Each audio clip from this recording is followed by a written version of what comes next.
निवडणुकांच्या तारखा जाहीर झाल्या, आचारसंहिता लागू झाली आणि त्याचबरोबर आता खऱ्या अर्थानं निवडणुकीच्या रणसंग्रामास सुरुवात झालेली आहे. वसई विरार शहरामधील चित्र जे आहे, एक हाती बहुजन विकास आघाडीची सत्ता जी भाजपाने खेचून घेतली. आता या महानगरपालिकेच्या निवडणुकीत काय होतंय, कसा हा संघर्ष घडणार आहे, यासाठी सर्वांसाठी बातचीत करण्यासाठी आपल्यासोबत आमदार स्नेहाताई दुबे पंडित आहेत. ताई, काय सांगाल की आता रणधुमाळीस खऱ्या अर्थाने सुरुवात झालेली आहे, लोकांच्या अपेक्षाही वाढलेल्या आहेत. कसं ह्या निवडणुकांकडे बघता, कसं चित्र आहे? खूप सकारात्मक वातावरण वसई विरार महानगरपालिकेमध्ये आहे आणि परिवर्तनाचं वातावरण आहे. महानगरपालिका स्थापन झाल्यापासून एकाच पक्षाची सत्ता 15 वर्ष महानगरपालिकेमध्ये होती. त्यांनी काय केलं, काही चांगल्या गोष्टी केल्या, अनेक गोष्टी करण्यासारख्या होत्या, त्या करू शकले नाहीत. तर त्याच्यामुळे काय केलं नाही यामध्ये पडण्यापेक्षा आता महायुतीची सत्ता आल्यानंतर आम्ही काय करणार ही गोष्ट महत्त्वाची आहे आणि ती गोष्ट, त्या सगळ्या गोष्टी घेऊन आम्ही लोकांपर्यंत, नागरिकांपर्यंत पोहोचण्याचा प्रयत्न करतो आहोत. आणि मला असं वाटतं की इच्छुकांची संख्या पण आमच्याकडे जास्त आहे, ती एक सकारात्मक गोष्ट आहे. कारण की जिथे एका वेळेला महायुतीला उमेदवार मिळत नव्हते, तिथे आता एकेका वॉर्डमध्ये 40-40, 50-50 इच्छुक असणं ही खूप सकारात्मक गोष्ट आहे. आणि त्याचबरोबर हाही उत्साह आहे कार्यकर्त्यांमध्ये की जो कोणी उमेदवार देईल, जो कोणी उमेदवार मिळेल त्याच्यासाठी काम करायचं, पण महायुतीचा महापौर महानगरपालिकेत बसवायचा. अशा प्रकारचं वातावरण आहे.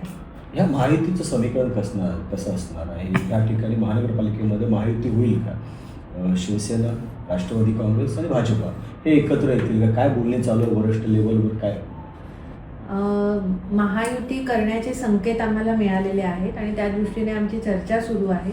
वसईमध्ये आपण बघितलं असेल, आम्ही पहिल्यापासूनच, लोकसभेपासूनच आम्ही सगळेजण महायुतीतले घटक पक्ष एकदिलाने काम करतो आहोत. इलेक्शन जिंकल्यानंतर सुद्धा आम्ही एकत्र काम करतो. म्हणजे आम्ही काम करताना पण हा शिवसेनेचा, हा राष्ट्रवादीचा असं करत नाही, सगळ्यांना घेऊन आम्ही एकत्र काम करतो. आणि तीच भावना आताही इलेक्शनमध्ये असणार.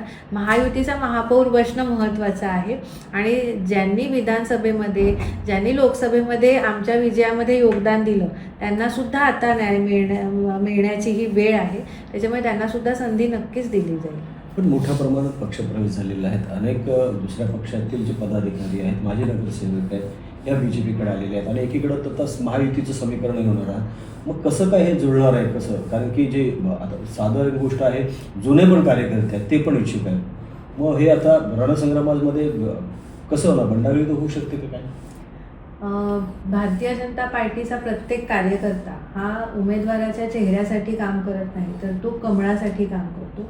आणि मला निश्चित खात्री आहे की जो कोणी उमेदवार भारतीय जनता पार्टी निश्चित करेल त्यांच्यासाठी भारतीय जनता पार्टीचा कार्यकर्ता हा काम करेल आणि त्यांना निवडून आणण्यासाठी काम करेल. कारण की आता आमच्या वरिष्ठांचे आशीर्वाद आमच्या सोबत आहेत, पाठबळ त्यांचं सोबत आहे. त्यामुळे आता एकच लक्ष आमच्यासमोर आहे, महापौर बसवण्याचं. आणि ते पूर्ण करण्यासाठी एकमेकांशी स्पर्धा न करता ज्यांच्याशी खरी स्पर्धा आहे त्यांच्याशी स्पर्धा करून ह्या शर्यतीमध्ये आम्हाला जिंकायचं आहे. पण एक महत्त्वाचा प्रश्न असा आहे की जागा वाटप कसं होणार?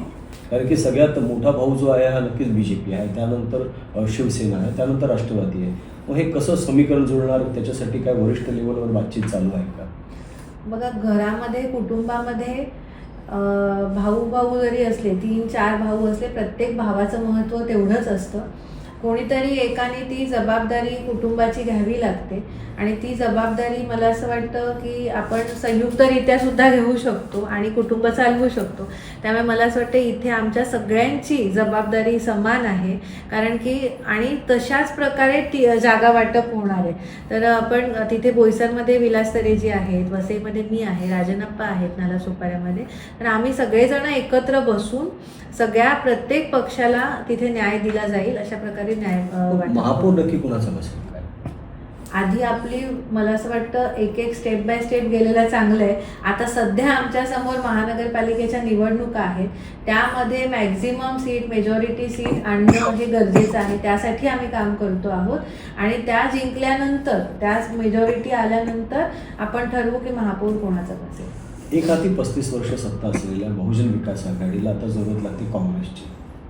ते युती करत आहेत, मनसे, काँग्रेस, शिवसेना, ठाकरे गट अशी युती करत आहेत. म्हणजे नक्कीच भाजप एवढा बलाढ्य झालेला आहे की त्याला रोखण्यासाठी आता या युत्या होत आहेत. नक्कीच एक काळ असा होता की बहुजन विकास आघाडीला रोखण्यासाठी सगळे पक्ष एकत्र यायचे. आज भारतीय जनता पार्टी आणि महायुतीला रोखण्यासाठी इतर पक्ष सगळे एकत्र येत आहेत. तर ही एक सकारात्मक गोष्ट आम्ही बघतोय आणि आमच्यामध्ये मोठा प्रश्न आहे की त्यांच्यामध्ये आधी पटलं पाहिजे. अहंकार ही खूप मोठी गोष्ट असते, प्रत्येकामध्ये अहंकार आहे. त्यांनी त्यांचे अहंकार, किती प्रत्येकाचा अहंकार आहे मोठा हे आपल्याला सगळ्यांना माहिती आहे. त्याच्यामुळे त्यांना युती करायची आहे नाही करायची आहे हा वेगळा प्रश्न, पण त्यांना युती करावी लागती आहे यातच आमचा विजय आहे. नक्कीच या होता वसईच्या आमदार स्नेहाताई दुबे पंडित. त्यांनी सांगितलेलं आहे की एकेकाळी बलाढ्य असलेल्या बहुजन विकास आघाडीला भाजपला लोकण्यासाठी युती करावी लागते, अनेक पक्षांचं मोठ बांधावी लागते, त्यामध्येच आम्ही जिंकलं असं समजावं लागेल. प्रभाकर कुडाळकर, ABP माझा, वसई. ABP माझा, उघडा डोळे बघा नीट.